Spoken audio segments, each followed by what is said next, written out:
Chapter 6 of Sunday Nights at 7, The Jack Benny Story, by Jack Benny and his daughter, Joan. The Jack Benny Show was the focal point of our family life, and since the scripts and recordings were kept in Daddy's room, and the show was written in the library, they were my two favorite places to be. Daddy's room smelled good. I can still conjure up that distinct masculine aroma of cigars and old leather.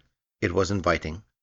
Not all clean and neat like Mom's bedroom and mine, but strewn with magazines, newspaper clippings, books, and scraps of scribbled-on bits of paper. The tones were beige and brown, the side pieces English antiques, and on the walls hung English hunting prints. At the far end of the bedroom, French doors led to a balcony overlooking the lawn and pool. One window faced the patio, and another looked down on the Arnaz's driveway.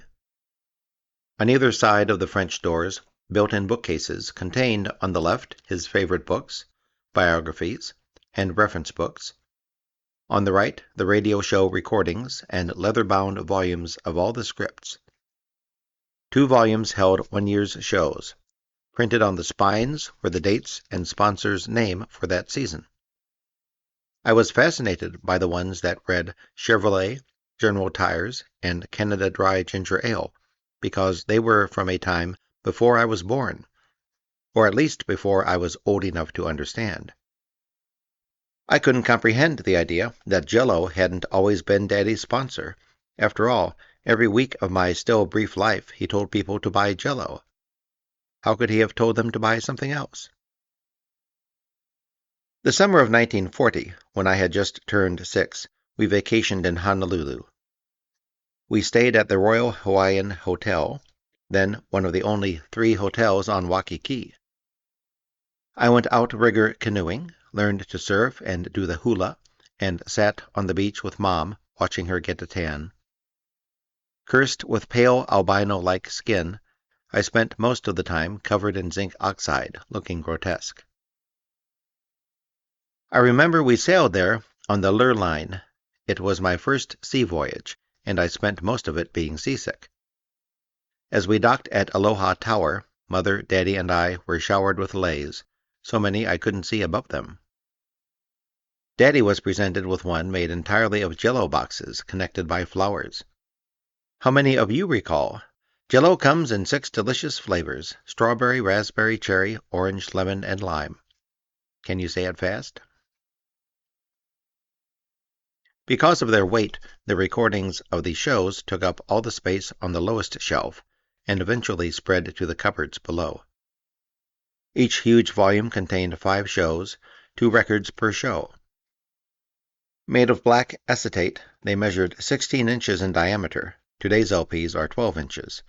And turned at 16.5 RPM, half the present standard commercial speed.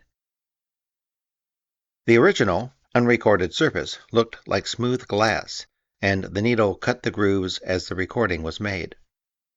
When I went to the studio, I was supposed to stay in the sponsor's booth, but I used to love to sneak down to the sound booth directly below to watch the recording engineer huddle over his equipment, turning dials and, at the same time, with a little brush, constantly sweeping away the dross, those little ribbons of acetate that accumulated as the grooves were cut. There was a time when I was not allowed to listen to the Sunday night shows. I could watch them at the studio, but they aired after my bedtime. The records were delivered to our house on Monday mornings, so on Monday afternoons, when Daddy was out playing golf, I would go to his room and listen to the records of yesterday's show. He had an extra-large turntable to accommodate those extra-large records, and it played only at 16.5 RPM. I was allowed the privilege of opening the sealed package, playing the records, and then filing them where they belonged in the current album. I remember listening to them all alone in his room, and even though I had seen and heard the jokes the day before, laughing out loud at the jokes, and waiting impatiently for the end to hear him say, as he did every week without fail, "Good night, Joni." When I was in college, I was introduced to a fellow student who, when he heard my name, said, "Every Sunday night, my whole life, my parents and I sat at the kitchen table to listen to the Jack Benny Show." And way back in the early days, I remember he used to say, "Good night, Joni," and I always wondered who Joni was. As you walked into Daddy's room, his bed stood against the middle of the wall on the right. At its foot, a bench sagged under the weight of the aforementioned clutter. I don't recall anyone, including my father, ever sorting through the mess. It just grew. To the right of the door, a large table held more jumble, mostly scripts, some read, some unread, and a pile of Liberty magazines and Saturday Evening Posts. On the other side of the bed, in front of the bookcase, was a huge tan armchair, facing catty corner. That was my chair when Daddy and I had our talks, or listened together to the fights. Daddy was a great fight fan, and because it was a way of spending time with him and a way to share something with him, I became a fight fan too. I remember almost all of Joe Lewis's fights. Daddy loved him and rooted and yelled and screamed at the radio the same as people do today at the TV set. A beautiful antique leather-topped English desk with a tufted leather desk chair took up most of the area on the other side of the French doors. The special phonograph sat on a little table right next to the desk. When I listened to those records, I would sit in the leather chair and swivel around. I probably looked like Lily Tomlin's Edith Ann. One day I overdid the swiveling, and when I left the room, instead of walking through the door, I walked into it and cut my nose and forehead. Mother screamed when she saw the blood, and off we flew to the emergency room for stitches. I don't really remember the incident, but she told me that story many times later, particularly at family dinners when she and Gracie talked about how difficult their daughters were. As I've already said, Daddy was a pussy cat where I was concerned, so I remember clearly the few times I made him angry. When he came home in the late afternoon, I would follow him around like a puppy, tailing him wherever he went. From my room I could hear his car drive up to the side door. I would rush down the back stairs, open the door for him, get my hug and kiss, and then wait while he and Mom spent their private time together. As soon as he left her room, I was there, waiting to follow him into his dressing room because I knew he was about to empty his pockets of scraps, paper, and change, and I was allowed to collect all the pennies. This became an almost daily routine until one day when I thought he wasn't looking, and in a moment of greed, after pocketing the 3 or 4 pennies, I threw in a nickel as well. At first I thought I had gotten away with it. He didn't say a word. But then, a few minutes later, as I was about to leave, he said, "Joan, honey, please return the nickel. You know our agreement." Well, I was crestfallen. As soon as he uttered the word Joan, I knew that in spite of my nonchalance and innocent expression, I had been caught. I was never called Joan unless I was in trouble. And the idea that I had done something to displease him immediately made me cry. I didn't cry easily, even as a child, but a sideways look from Daddy, and I dissolved into a pool of tears. This, and later at the amusement park, are the only times I remember. Chastised and chastened, I said I was sorry and returned the nickel. He said he was sorry too, hoped I wouldn't do it again, and gave me a kiss. Although the incident hardly set me on the path of righteousness, I never again succumbed to greed, that is, when it came to pennies and nickels.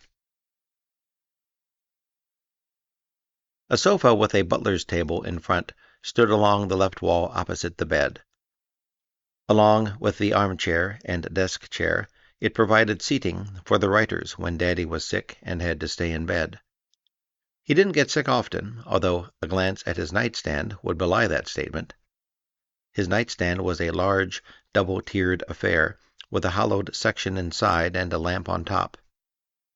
Though as filled with clutter as the other tables, it was a different kind of clutter.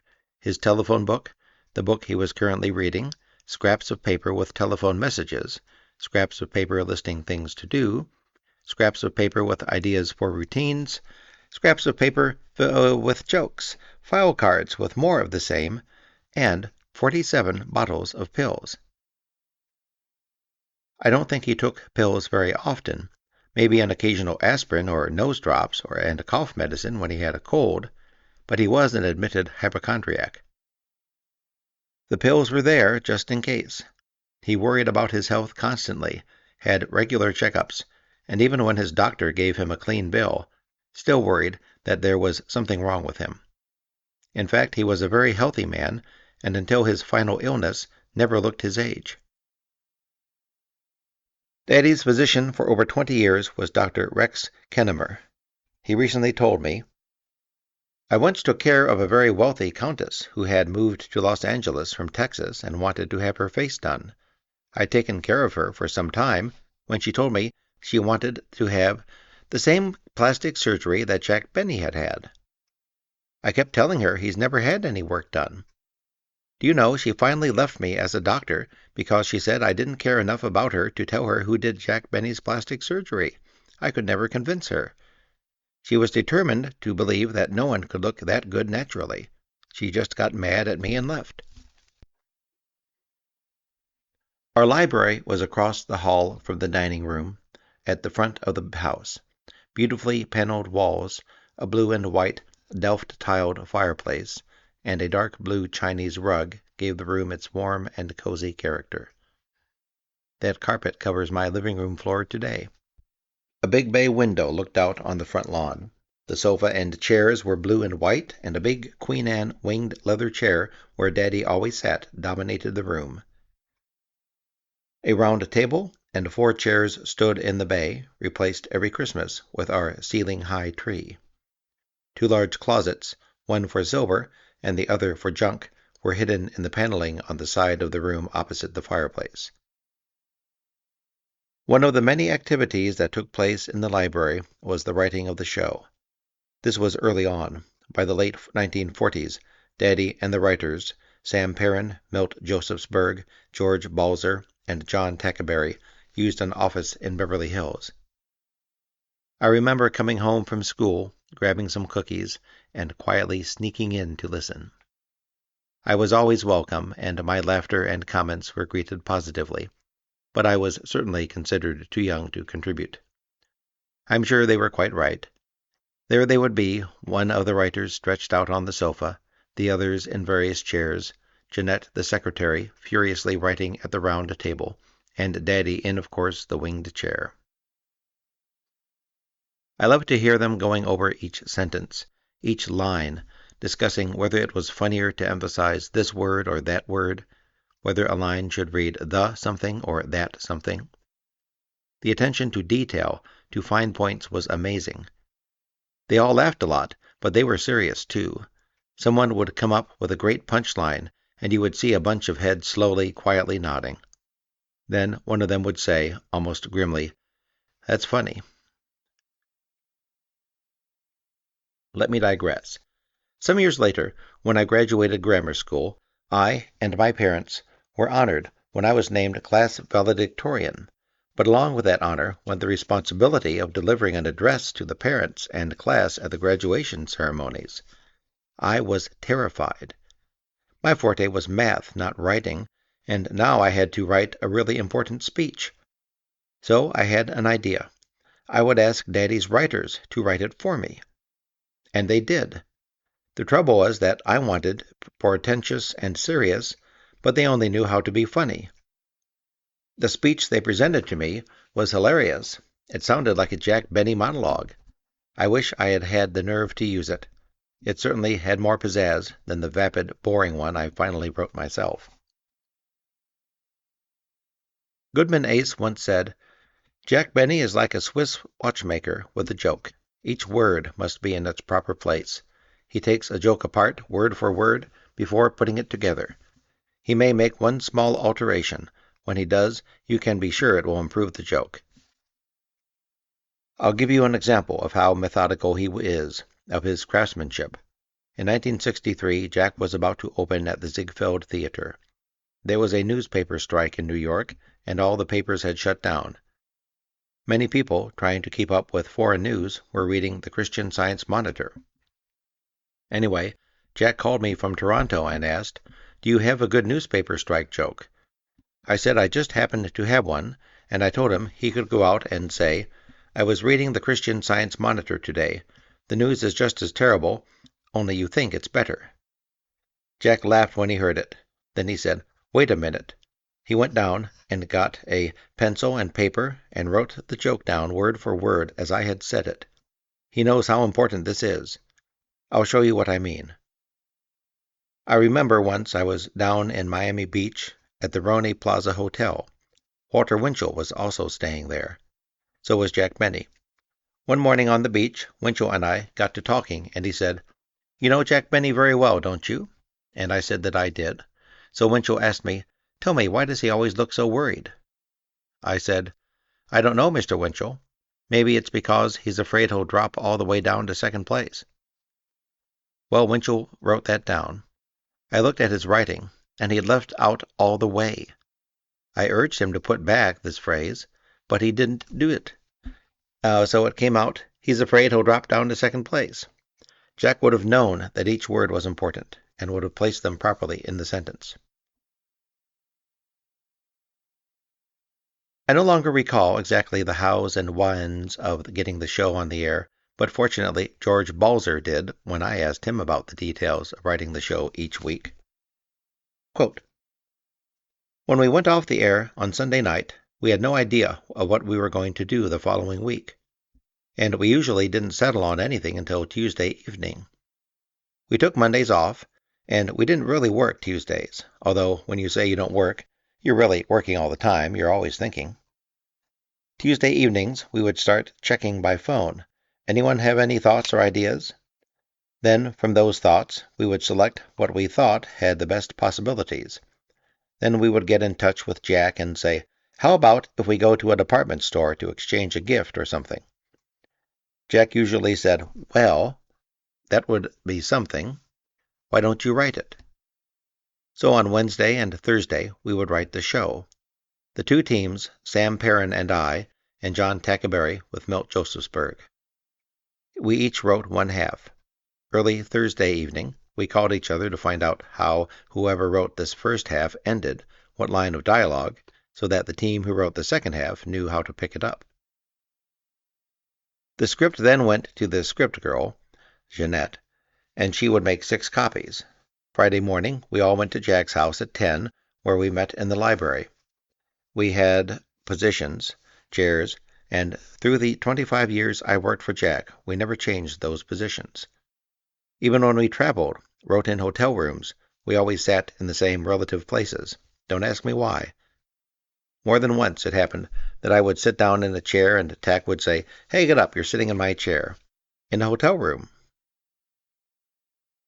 Fridays, with your dad, we went over the script word by word, sentence by sentence, and cleaned it up. It then went to the studio for mimeographing, and Saturday mornings at 10 we all with the cast met at the studio for the first reading, at which point we timed the show. We were usually from 2 to 4 minutes too long. After that first rehearsal, we, the writers, and Jack went into a conference room where we spent the next 2 or 3 hours, sometimes longer, again going over the script right from the top, word by word, shortening a line, putting in a new joke, cutting and refining. Sundays, again at 10, we'd meet for another reading, then go on mic. Then in the afternoon, a little more rehearsing, not much, and then we were set for airtime, 4 o'clock to go east for 7 o'clock. End quote. Cleveland Amory once made the following computation of the division of time on a typical program. Quote, "Benny delivers 27 minutes and 40 seconds of entertainment, 2 minutes and 20 seconds being taken up by individual station identification and by opening and closing commercials over which he has no control. Benny's time is further tailored by a middle commercial, which he does control, and by a Dennis Day song. Actual dialogue with sound effects usually runs about 16.5 minutes, and the spread of the show, the time consumed by transitions and by studio, and presumably home laughter, averages about 7 minutes, usually including some 35 individual boffs, as they are called, or yaks." End quote. George Balzer remembers some funny and endearing incidents while working on the show. Quote, "He was unbelievable in this business for his attitude toward the show and the writers for the performers. There was no one like him. He had complete respect for everybody. I never heard him say anything to anybody that might be overheard that could be embarrassing. Never. He was easy to work with, always ready to listen, and never insisted on doing anything if there was someone who didn't feel it was right. One time we had finished our reading on Saturday and were then working together in the conference room. We reached a page where Jack said, 'Fellas, I don't like this joke. I gotta have a new joke here.' Silence. 'What I need is something really good.' Silence. 'Something really funny that will get a really huge laugh.' Silence. Then I leaned over to him and said, 'We'll get you a new joke.' And he said, 'Oh, so you agree with me, huh?' 'No,' I said, 'but it's possible that the four of us could be wrong.' He looked at me, and then broke into a laugh, slid down off his chair, and sat there on the floor laughing. Then he got up and said, 'I wouldn't change that joke now for $1,000,000. And he didn't. It went on the air as written, got a big laugh, and he looked up at us sitting in the control booth as if to say, 'You cocky SOBs.' Another time we were working in his bedroom. I think he had a cold. Anyway, he was reading our script when his bedroom door opened. There was no one there. It just opened all by itself. With the script in hand, still reading, he got up, walked over to the door, shut it, and without missing a beat, still reading, went back to bed. Now he's reading, and again the door opens. Again he shuts it. This happens a third time. Finally, I went over to the door, unscrewed the plate, and with my pocket knife cut a sliver of wood off, screwed the plate back on, and returned to my seat. Jack continues reading, but now glances every so often at the door, which is no longer opening. Suddenly he stops, looks at me, and says, "George, what did you do to that door?"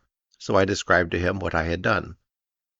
He said, "Well, how about that? I paid a lot of money for this house, and every night for the last year my door keeps opening and I keep on closing it." So I said, "Why didn't you call someone? The night watchman, the gardener, anyone could have fixed it." He said, "I didn't want to bother anybody." So there you are. There's the man. End quote. In 1942, my parents celebrated their 10th anniversary on radio. Daddy did a special broadcast to commemorate the event, and I was allowed to be on the show playing myself. It was my public debut, and needless to say, was very exciting. The show was recorded in the late afternoon in the library at home. Later in the evening, at one of the local hotels, NBC hosted a white tie gala for the cast, production crew, and my parents' family and friends. I was considered too young to attend. That was okay. At least I could sit in Mom's dressing room to watch her get dressed. She wore a long white crepe skirt with a white and silver sequined tunic top and white satin shoes. Her hair was swept up in a typical 1940s style pompadour, her jewels glittered, and I thought she looked more glamorous than any movie star.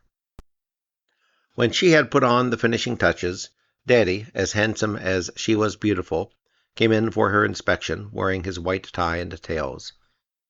She adjusted his tie and straightened his pearl studs. Then I accompanied them down the grand staircase, got a hug and kiss, and watched as they sailed out the front door to the waiting limousine. 2 or 3 times each year, my parents went to New York. Dad always did a few of the radio shows from there. Those trips allowed him to have meetings with sponsors and network executives, and to use different guest stars, the most memorable of whom was Fred Allen. If it didn't interfere with school, and sometimes even if it did, my governess, Miss Valance, and I went along, too. We took the Santa Fe Chief, never the Super Chief. Mom thought the Super Chief was too fast. It left a few hours later, and 3 days later arrived in Chicago a few hours earlier. All transcontinental trains left from Union Station in downtown Los Angeles, and 45 minutes later stopped briefly in Pasadena. We always left from and came back to Pasadena. There was less commotion, and it was less crowded. I loved Pasadena Station because you could watch the train arriving. At Union Station, it was already there. I would get as close to the tracks as I was allowed and wait to feel the vibration that signaled its approach. A minute or two later, you could hear the sound of the clanging bell.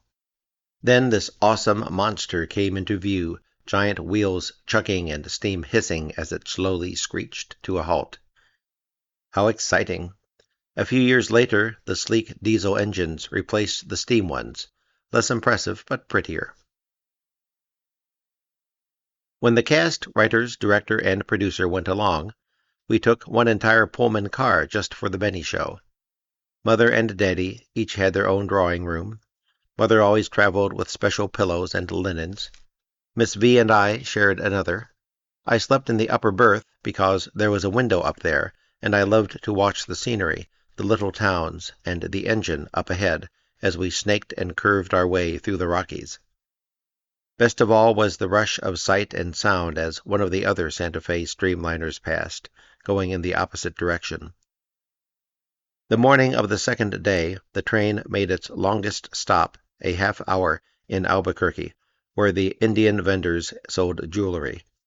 I always managed to cajole Daddy into buying me a small turquoise ring or bracelet. Over those train years, I developed a taste for Indian jewelry. For 2 days and nights, we ate our meals in the dining car. The food was terrific. Stood outside on the observation platform, watching the tracks disappear in the distance.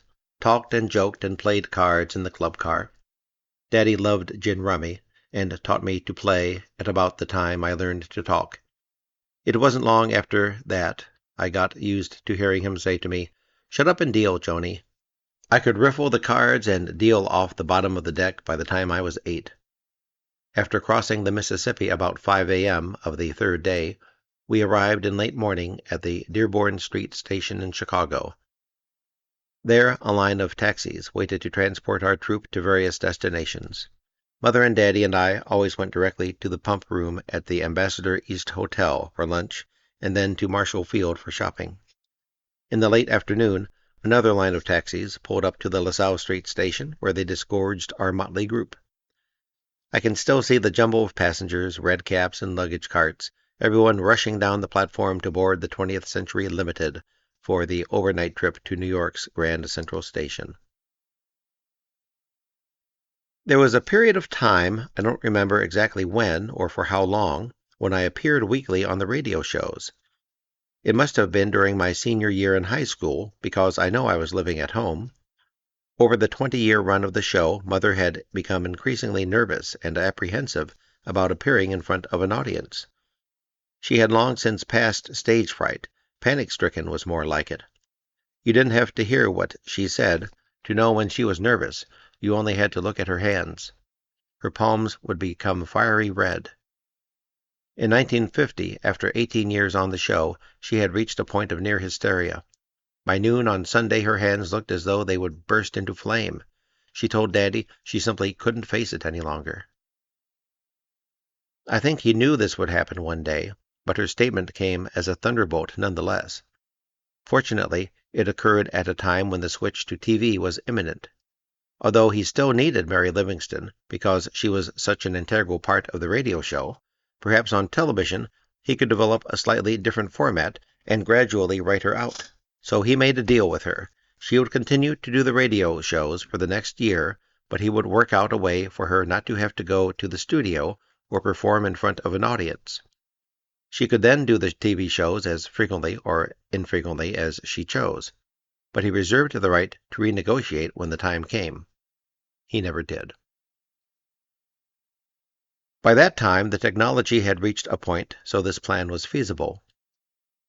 On Saturdays, recording equipment was brought to our house, and Mother could read her lines, Daddy feeding her the cues. On Sundays, I went to the studio in her place, read at the rehearsal, and did the show. After Daddy explained to the studio audience how and why this was happening, I played Mother's part live, trying to imitate her voice, her timing, and, the most challenging, her easily recognized laugh. Of course, when the show was aired, her voice had been spliced into the tape, so the listening audience heard the real Mary Livingstone and not me. This was my first stab at professional performing, not like school plays and pageants with only parents and friends to watch. Okay, so in a way it was only pretend, but this was the Jack Benny Show, and I was a part of it. Unlike Mother, I felt completely at ease with the audience. I enjoyed performing then, and still do. After the show, at the stage door, I was even asked for an autograph or two. Wow, I was a celebrity. For 5 minutes. I ate it up. Of course, the following day I returned to my normal routine of school and homework, and I was nobody once again. Until next Sunday. Finishes Chapter 6. Thank you for listening.